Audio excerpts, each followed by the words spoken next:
Iowa Ag Podcast. I'm your host, David Geiger, here at the Jethro's Barbecue Studio. Thanks for joining us. And we're going to take a look at weather and how that relates to agriculture and urban America as well. Joining me is Justin Glisan. He is, Dr. Justin Glisan. He is the state climatologist of the Iowa Department of Agriculture. Justin and I have spoken many times over the years, and it's a real pleasure to have you here on the Iowa Ag Podcast. Dr. Justin Glisan, could you describe what the state climatologist's job is, just as a quick introduction? Well, first of all, nice to be with you, David. State climatologists, there are 49 of us. We view ourselves, I think, as the weather historian for our state. Here in the state of Iowa, we have 153 years of records. Precipitation temperature shows us the history of the state, agriculturally, but also what weather was behaving back in the 1800s to where we are now, and then projecting those trends out into the future to help people like our farmers and producers, but also the general public with weather and climate information. As we speak, we're in a cold air outbreak. People ask questions about when's the last time we've seen temperatures like this? Is this a new normal? Will we start to see more cold air outbreaks?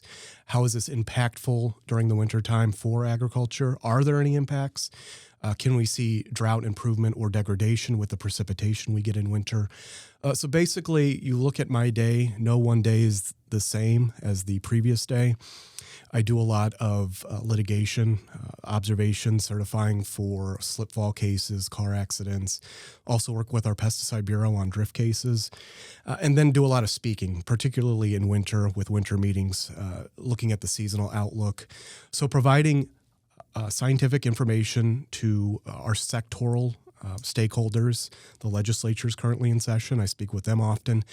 So wrapping all of the weather and climate information and then producing products that people can use that are practical for their operations, their farms, X, Y, and Z. Yeah, and that's the area I've best known from you. Some of those I had never heard you talk about before. That's extremely interesting. You said 49 total, yes, or 49 others? 49 other. Okay. So one per state, for sure. Yes. I was like, is there a state that doesn't have a state climatologist? Currently, Arkansas does not have one. Oh, right, So there's an ebb and flow of state climatologists. My predecessor, Harry Hilliker, was the oldest at the time of his retirement in terms of tenure as a state climatologist. So I was the youngest coming in. And in fact, you were my first interview. Yes, that was an extreme honor to have, honestly. And I had spoken with Harry many times, and I was really sad to see him go. But I was like, I would love to talk with the new guy if he's available. And Justin was just so easily accessible, and I really appreciated that. Absolutely. Justin, when you spoke on some of the details that you have to work with, I think of just as another way to just introduce what you do for the state and how it relates to agriculture is a topic we talk about very often this time of year, January, is that frozen depth level in the soil, which can affect many things over the course of the spring. Yes. Where are we at in terms of that, just as a way to talk about what you do, and we can relate it to how that then affects rural and urban America? Yep, so frost depth, you've summed it up pretty well. We think about how deep the soil profile freezes in winter, and we had the fourth snowiest November just on the last 2 days of November across the state. So we had snowpack on the ground, insulates the surface, doesn't allow colder air to get into the profile. So as of early January, the frost depth was about 5 to 7 inches. Whereas you think of last year at this time or the year before, frost depth is anywhere from 18 to 24 inches. So we're approaching 2 feet of frozen soil. Why that's important is the deeper the frost depth, the more time it takes to thaw that profile. So if we do get precipitation events end of winter, early spring, we're more apt to see runoff versus infiltration. Now, with a lack of snowfall on the ground, we're in a snow drought across the upper Midwest. With this Arctic air intrusion that we've seen over the last several days, we're going to increase that frost depth, probably 10, 12 inches right now. Now, that's not exceedingly deep when you compare to other years in which we've had a frost depth of 24 to 36 inches. We think of the March 2019 bomb cyclone event, a frozen profile, basically concrete, snow on top of that, rain on top of that, epic flooding in southwestern Iowa. Overall, if you look at where we are now, our soils are generally a little drier. Southern Iowa, eastern Iowa, those drier soils do freeze deeper and faster. But if you're looking at the outlooks, we do see a trend towards warmer temperatures getting into February. So we could see at least some shallow frost depth thawing. I think, too, we also just had a warmer early start to winter, at least observationally from my perspective. It feels like it was very mild up to just the last couple of weeks in terms of the exceedingly cold weather we've had. Sure. So December was about a degree below average, not extremely cold. January, we were running 6 degrees above average prior to the outbreak last week. We're about 3 degrees above average still with this cold air. So we have been running warmer. It was the 25th warmest year on record, 2025. 2024 was the 5th warmest year on record. If you go back 5 years, the warmest 5-year stretch in the observational record. So we have been running warmer. Wow. I think of what you just said there, where we were running 6 degrees above and now we're only running 3 degrees. And that's another side of this topic that is so broad. It covers so many parts. That is just statistics and how they work, how there's outliers, how there's trends, how there are multiple factors when it comes to how you can observe the data and then how you can interpret and communicate the data. What's your philosophy when describing and talking about that? Science-based, science-based facts. So we think of climatology as a 30-year average, the last full 3 decades. So the current climate decade is 1991 to 2020. This gives us an averaging period. It takes several cycles of El Nino, La Nina, other climate patterns in the Pacific that impact the weather over the United States. So having a 30-year period then allows us to compare events that we're seeing currently. Are we going to see more derechos? That's a question I get asked often. Are winters the fastest warming season? Yes. What are the implications on snowfall, rainfall? You look at the last 30 years, the deficit of snowfall in winter is about 5 to 10 inches. However, when you look at weak La Ninas, which we're currently sitting in, we generally see about 6 to 8 more inches of snow. So we're filling in that 30-year deficit. But overall, the climatological information that we use is statistically based, so it's hard to argue with. It's purely scientific. It's observations taken from the National Weather Service and our CoCoRaHS gauges. So overall, when I talk about climatology or weather information, it has to be science-based because people depend on it for their livelihoods. Something you mentioned there in terms of you can't argue with it, and I agree with you completely. But an issue with statistics is it requires some level of information and education in order to understand why you can't argue with it. Because if we take it from an anecdotal perspective, statistics often don't make sense, right? If you roll a handful of dice, you know the odds are if I roll 6 six-sided dice, it's going to be 1, 2, 3, 4, 5, 6. And we know sometimes it could just be all ones, or it could be all sixes, or it could be a couple twos. And that really messes with our concept of how to expect things. How does that influence you and how you communicate with people? Sure. So you think of the seasonal outlooks, those are probabilistic. They're giving us a probability of being above or below that 30-year average. Now, you have to have a robust data set to have pure statistics or statistics that are robust enough that they can't be argued against. If you take the August 10th, 2020 derecho, the costliest severe thunderstorm in United States history, and try to draw a trend out of that statistically, it doesn't work. A broader data set is needed to tell us statistically if we're going to see more derechos, for example, into the future. Because we had a while where there were no derechos. Absolutely. You would have to go back previous to that 2020 derecho back to 2013. But since that derecho, we've had 7. So is it ebb and flow? Are we seeing a new trend towards more straight-lined wind events? We don't know necessarily. There's a specific definition of derecho. But overall, when you talk about statistics, you're also talking about probabilities of an event occurring. So there's all kinds of math that goes into our analysis. We can be wrong statistically. That's why having a more robust data set, that's why when I go do my winter talks or talks around the state, more rain gauges are needed, more weather data is needed to produce a more robust temperature and precipitation record. And that way, my successor and successors down the line will continue to add to the history of weather and climate here in Iowa. And luckily, as state climatologist, I'm custodian of those records. They're the state of Iowa's records. They're the general public's records. But I luckily get to take care of them. And you do a great job. Thank you. We know when it comes to weather, oftentimes there's a general bad rep with meteorologists because folks believe it's trying to predict the future or saying science can tell us what's coming. But oftentimes, as you just described, it's more saying, here's what we know, here's the information we have, and this is what those tend to do. And so it's less of predicting the future, but more interpreting the past. Yes, absolutely. If you can interpret the past and put together a data set that can statistically be pushed out into the future via trends, we have statistical downscaling that we use for climate modeling. That'll give us a better idea of what we've experienced in the past because we can run those climate models backwards. If we run those climate models backwards and we're able to produce extreme events that have happened in the past, then we know that the atmosphere that those climate models are producing is physically realistic. We can run those out then, out seasonally, out yearly, out to the end of the 21st century. Give us an idea of the large-scale setup in the atmosphere that can support various weather events, whether it's winter storms during the cold season or severe thunderstorms during the warm season. But yes, having the interpretation and analysis of previous events gives us better tools to address those events in the future should they happen.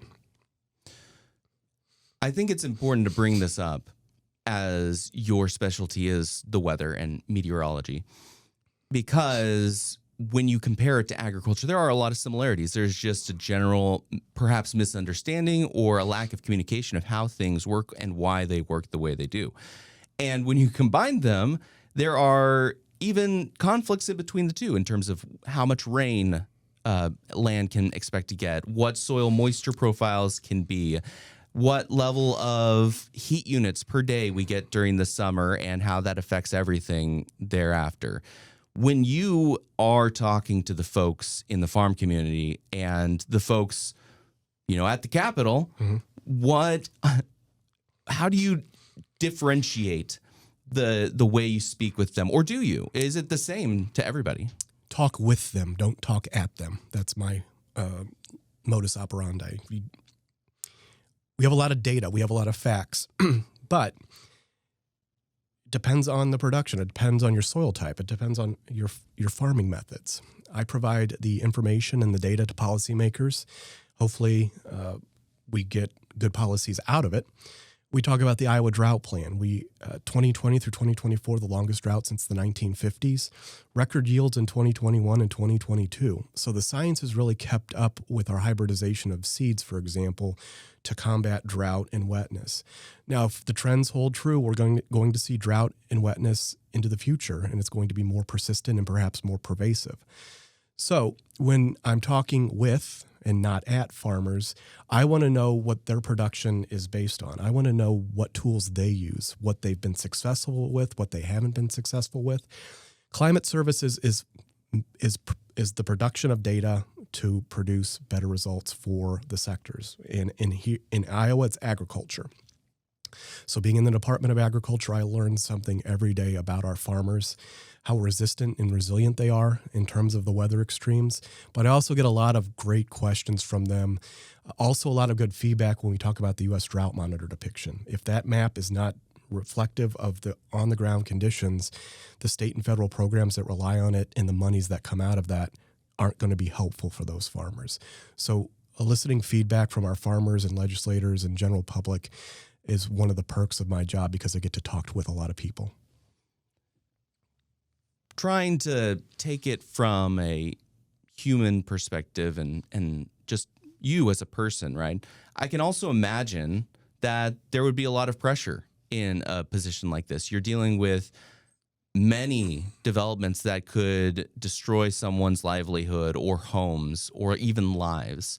And I wanted to just ask, do you feel any pressure or feel like people put a lot of pressure on you when you take the data, the numbers that you see and try to apply it to real life? And Do you feel that's fair?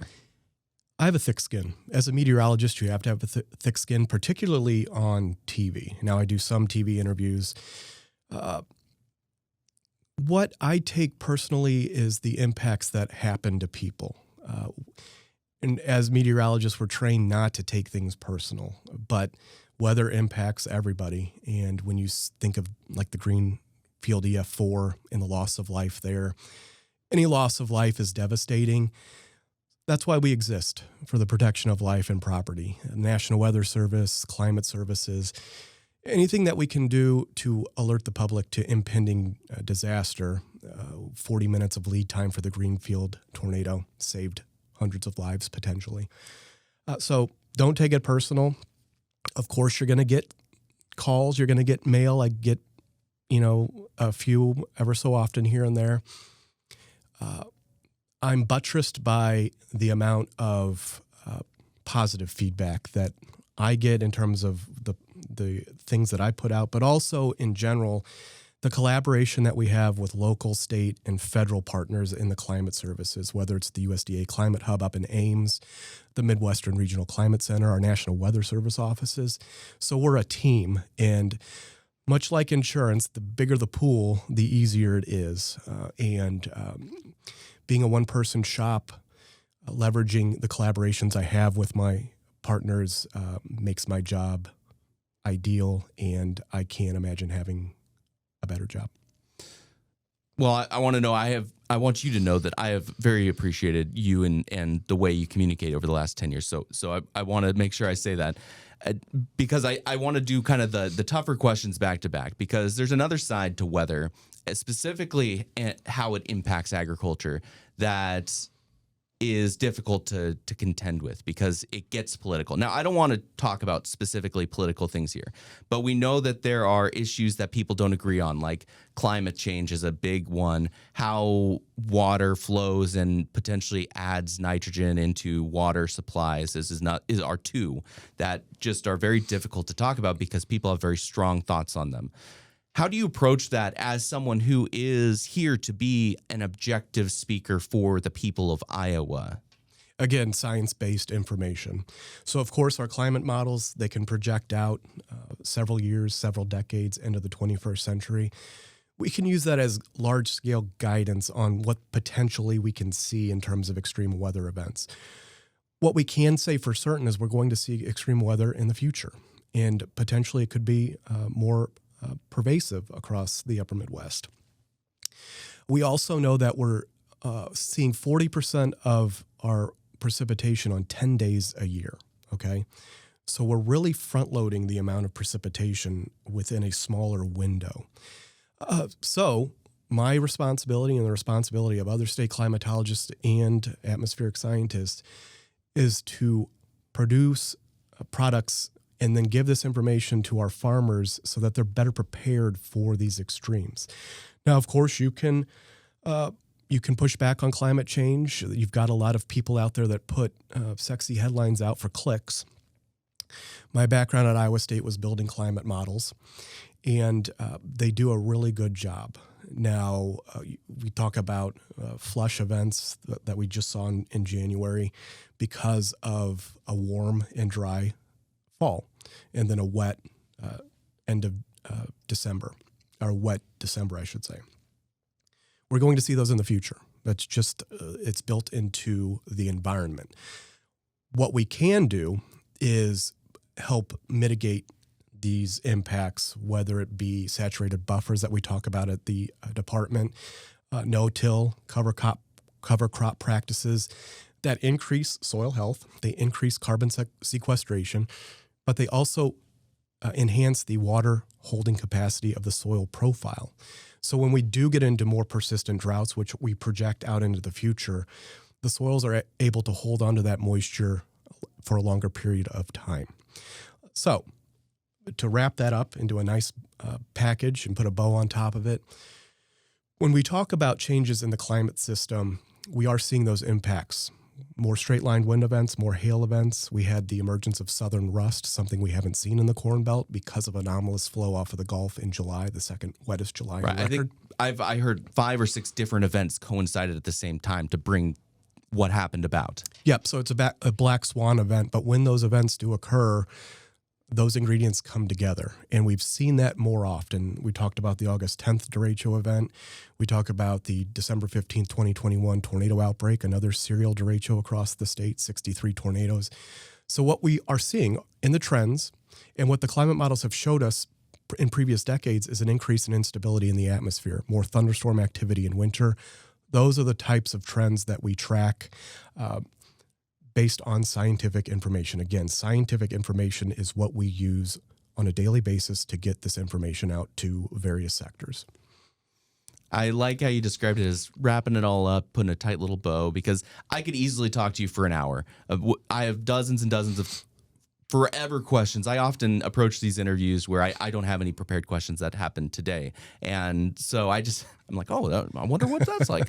And I think a way to just conclude or go towards the end of this conversation, I want to just approach what you think is important as a civil servant of Iowa. What would you like to see as the state climatologist for Iowa in the future, whether it be manpower or communication or broad education? What are you looking at when you look at our current situation and how people approach information that you use, and you go, man, it would be really nice to just work towards that, or that would be something. It could even be something that everyone is working on.